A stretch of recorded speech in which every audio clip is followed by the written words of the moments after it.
Government schools हैं, लेकिन उनको बंद करने की एक नीति भी नेशनल एजुकेशन पॉलिसी के थ्रू ही लाई गई है। पूरे देश भर में 1 लाख से ज़्यादा गवर्नमेंट स्कूल्स को शट डाउन किया गया है। नई शिक्षा नीति को आप लोग कैसे देखते हैं? As a blueprint of commercialization, privatization, communalization, vocationalization and add all the negative terms that you can. बच्चे हैं हजारों में, लाखों में, जिनको बेसिक एजुकेशन की ज़रूरत है, लेकिन वो सुविधाएं दे पा रहे सिर्फ 100 बच्चों को। Is it fair? Madhya Pradesh में 94,000 गवर्नमेंट स्कूल्स को शट डाउन करने के लिए नोटिस आई है।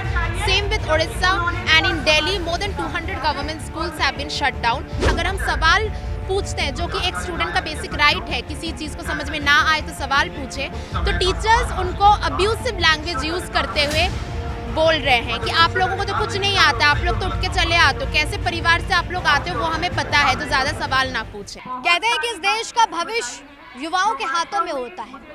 जाहिर सी बात है, ये तो हर कोई कहता है, लेकिन इस बीच जहाँ पर मैं मौजूद हूँ वहाँ पे सबसे पहले अपने कैमरा पर्सन से कहूँगी कि एक नज़र ज़रा इधर घुमा दीजिए। जो आपको ये भीड़ दिख रही है, तादाद दिख रही है, हालांकि अभी इसमें कमी हो गई है, लेकिन अभी कुछ देर पहले यहाँ पर हजारों की तादाद में, या यूँ कह लो कि 2000 के आसपास यहाँ पर युवा इकट्ठा था। युवा इकट्ठा था नई शिक्षा नीति को लेकर के बात करने के लिए। युवा इकट्ठा था उन तमाम लोगों को बात करने के लिए कि आखिर कैसे सारी चीज़ों को देखना है। अब इसी पर ही बात करते हैं कि किन मांगों को लेकर के यहाँ पर युवा इकट्ठा हुआ है और क्या कुछ ऐसी मांगे हैं, क्योंकि शिक्षा व्यवस्था, शिक्षा प्रणाली पर वर्तमान की सरकार हो या तमाम सरकारें हो, बातें दावे तो बहुत ठोकती हैं, लेकिन जब शिक्षा स्तर की बात होती है तो सब कुछ समतल सा दिखता है। क्या नाम है? अद्रिका कहाँ से है? मैं दिल्ली यूनिवर्सिटी की स्टूडेंट हूँ। लगातार इस तरीके के जो प्रोटेस्ट आप जैसे कर रही हैं, क्या लगता है कि इससे कुछ हल निकलेगा? बिल्कुल, देखिए इससे पहले भी जो किसान आंदोलन हुआ 1 साल से चला, बहुत किसी ने बोला कि उसमें कुछ नहीं होगा, वो तो लॉ के रूप में आ गया है वगैरह वगैरह, बहुत कुछ बोला गया, लेकिन अल्टीमेटली सेटल्ड फैक्ट को अनसेटल करके ही 700 किसानों का शहादत देकर ही किसान अपने अपने जगह लौट गए। और इससे पहले भी 1905 में जो सेटल्ड फैक्ट लॉर्ड कार्जन लेके आ रहे हैं, उसको भी पीपल्स मूवमेंट ने ही अनसेटल किया था। तो इसीलिए हिस्ट्री से ही लेसन लेते हुए हम स्टूडेंट्स भी ये बोल रहे हैं कि अगर एक यूनाइटेड स्टूडेंट्स मूवमेंट पूरे देश भर में हम बिल्डअप कर सकते हैं, तो ऑब्वियसली नेशनल एजुकेशन पॉलिसी जैसी जो anti student anti education policy लाई गई है, उसको भी हम अनसेटल करते हुए रोल बैक कर सकते हैं। आप ऐसे मुद्दों को क्यों उठा रही हैं? क्योंकि जब हम एजुकेशन की बात करते हैं तो एजुकेशन के लिए कहा जाता है कि गवर्नमेंट स्कूल्स भी हैं, गवर्नमेंट्स अगर देखा जाए विश्वविद्यालय भी हैं, तो फिर क्यों? देखिए, गवर्नमेंट स्कूल्स हैं, लेकिन उनको बंद करने की एक नीति भी नेशनल एजुकेशन पॉलिसी के थ्रू ही लाई गई है। आपको पता होगा कि पूरे देश भर में 1 लाख से ज़्यादा गवर्नमेंट स्कूल्स को शट डाउन किया गया है। मध्य प्रदेश में 94,000 गवर्नमेंट स्कूल्स को शट डाउन करने के लिए नोटिस आई है। Same with Orissa and in Delhi more than 200 government schools have been shut down. और दिल्ली में इसको और भी चालाकी के साथ किया जा रहा है। पेरेंट्स को बोला जा रहा है कि स्कूल में हम नई बिल्डिंग बनाएंगे, कहीं पे सिविल लाइंस में बोला गया कि हम स्पोर्ट्स कॉम्प्लेक्स बनाएंगे, ऐसे करके कल्याण विहार में बोला गया कि हम वहाँ पे नई बिल्डिंग बनाएंगे। ये कह के 2 साल से ज़्यादा हो गया है, स्कूल्स बंद पड़े हुए हैं और वहाँ के बच्चों को किसी और स्कूल में शिफ्ट करके स्कूल क्लोजर मर्जर की जो नीति है उसको लागू किया जा रहा है दिल्ली में। डिमांड है अभी? डिमांड तो बहुत ऑब्वियस है, एजुकेशन सबको मिलना चाहिए। सिर्फ अमीर के बच्चे जो प्राइवेट में पढ़ सकते हैं, जिनके पास पैसा है, उनको नहीं।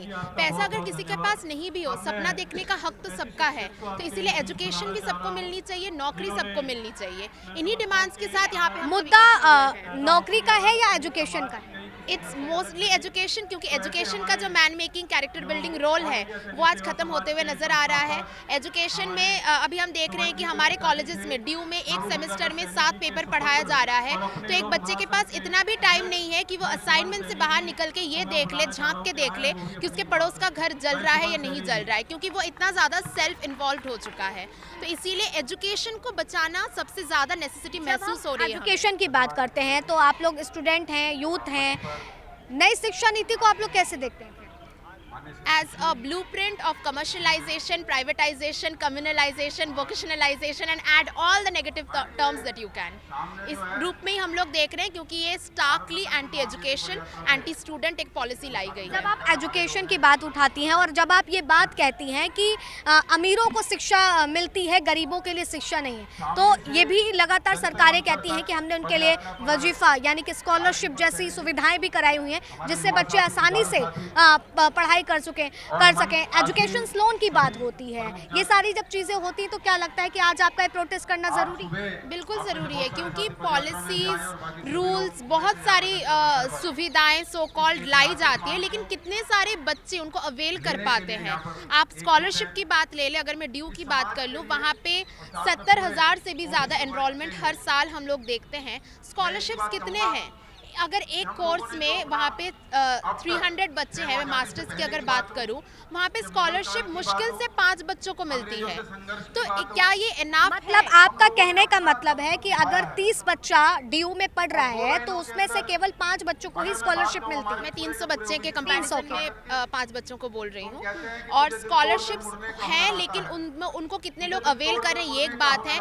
जो मेरिट का मीन स्कॉलरशिप है उसको भी हम देख रहे हैं कि धीरे धीरे खत्म किया जा रहा है। जेएनयू में खत्म किया गया था, बट देन अगेन एक यूनाइटेड स्टूडेंट्स मूवमेंट के वजह से ही वहाँ का एडमिनिस्ट्रेशन को बाउ डाउन होना पड़ा हमारे सामने और उसको रीइंस्टॉल करना पड़ा मेरिट का मीन स्कॉलरशिप को। लेकिन अगर हम एक ब्रॉडर पिक्चर को देखें स्कूल स्टूडेंट्स के हिसाब से, कितने लोग हैं जो स्कॉलरशिप और ईडब्ल्यूएस जो कोटा प्राइवेट स्कूल्स में रखा गया है वहाँ उसका सुविधा लेके वो पढ़ पा रहे हैं। हैंडफुल फ्यू, लेकिन बच्चे हैं हज़ारों में, लाखों में जिनको बेसिक एजुकेशन की ज़रूरत है, लेकिन वो सुविधाएं दे पा रहे सिर्फ 100 बच्चों को। Is it fair? ये एक सवाल हमारे सामने आ रहा है। कुछ एक मॉडल स्कूल्स बना के आप दिखा रहे हो कि हम बहुत अच्छा काम कर रहे हैं, but are those model schools, are these scholarships, the advertisement of these scholarships the real picture of the entire country? ऐसा नहीं है। लेकिन दावा किया जाता है कि दिल्ली की शिक्षा तो अमेरिका तक फेमस हो गई है। बात तो ये भी कही जाती है, पेरेंट्स के भी कई सारे रिव्यू आते हैं कि यहाँ पर एजुकेशन सिस्टम बदला है। गवर्नमेंट स्कूल का जो हम लोग अभी तक का छवि देख के आए हैं, प्रेजेंटेशन देख के आए हैं, उसमें बदलाव आया है। देखिए, आप खुद नेताजी नगर, सिविल लाइंस, ये 2 जगह का तो मैं नाम ले रही हूँ। आप कहीं और जगह पर भी जाके आप शिक्षा की स्थिति देख ले। शिक्षा का मतलब सिर्फ बिल्डिंग बना देना और कुछ डेस्क लगा देना नहीं होता है। वहाँ पे जो क्वालिटी एजुकेशन मिलनी चाहिए, आप किसी क्लास 8 के बच्चे को जाके बोलिए एक रीडिंग पढ़ने के लिए, वो रीडिंग नहीं पढ़ पा रहा है क्योंकि वो क्वालिटी एजुकेशन नहीं है। जब हम लोग स्लम्स में पढ़ाने के लिए जा रहे हैं, हमारा छात्र संगठन AIDSO continuous grass root level पे काम कर रहा है। वहाँ पे जब हम बच्चों को फ्री कोचिंग देने के लिए जा रहे हैं तो पता चल रहा है वो हमें कह रहे हैं कि आप लोग जैसे पढ़ा रहे हो हमारे क्लास में वैसे नहीं पढ़ाया जा रहा है। अगर हम सवाल पूछते हैं, जो कि एक स्टूडेंट का बेसिक राइट है, किसी चीज़ को समझ में ना आए तो सवाल पूछे, तो टीचर्स उनको अब्यूसिव लैंग्वेज यूज़ करते हुए बोल रहे हैं कि आप लोगों को तो कुछ नहीं आता, आप लोग तो उठ के चले आते हो, कैसे परिवार से आप लोग आते हो वो हमें पता है, तो ज़्यादा सवाल ना पूछें। तो ये स्थिति है सरकारी स्कूलों का। सिर्फ अच्छा बिल्डिंग या infrastructure doesn't define the quality of education in any country, ये समझना पड़ेगा सब। तो देखिए, इस वक्त जो मेरा मकसद था बात को जानने का कि जब हम सरकारी और प्राइवेट स्कूलों की बात करते हैं तो ज़मीन आसमान का अंतर उसमें क्यों कहा जाता है। ये आपकी एक संस्था है, इसके थ्रू आप लोग, संगठन है आपका, ये AIDSO करके एक संगठन है जो स्लम एरिया में जाते हैं, आप लोग बच्चों को एजुकेट भी करते हैं। ये पूरे देश भर में हमारा छात्र संगठन काम कर रहा है। शिक्षा के मुद्दों को लेते हुए हम पूरे देश में नेशनल एजुकेशन पॉलिसी के खिलाफ हमारा मूवमेंट चल रहा है और इसी कड़ी में अभी हमारा 27, 28, 29 तालकटोरा स्टेडियम में एक ऑल इंडिया छात्र सम्मेलन हुआ है और उस सम्मेलन में 3000 से भी ज़्यादा छात्र पूरे देश भर से आए थे। उसका एक हिस्सा यहाँ पर भी आज 1500 से भी ज़्यादा छात्र यहाँ पे आए थे और हम कोशिश कर रहे हैं कि शिक्षा को बचाने का ये जो एक मूवमेंट है, ये जो लड़ाई है, ये पूरे देश भर में हम संगठित करें और इसी को लेते हुए ही हमारा छात्र संगठन कंटिन्यूस प्रयासरत है। ठीक है, तो देखिए, जो सवाल था वो सवाल ये था शिक्षा को लेकर के, सवाल ये था कि शिक्षा को लेकर के जो तमाम बातें कही जाती हैं उस बीच में असली हकीकत क्या है। नेशनल एजुकेशन पॉलिसी को लेकर के ये बड़े दावे कि आखिर इन सारी चीज़ों में परिवर्तन लाना ज़रूरी है और वो क्यों ज़रूरी है वो आपके सामने। फिलहाल तब तक के लिए आप बने रहे लीजिंग भारत टीवी पर। वीडियो जर्नलिस्ट राज के साथ आस्था तिवारी।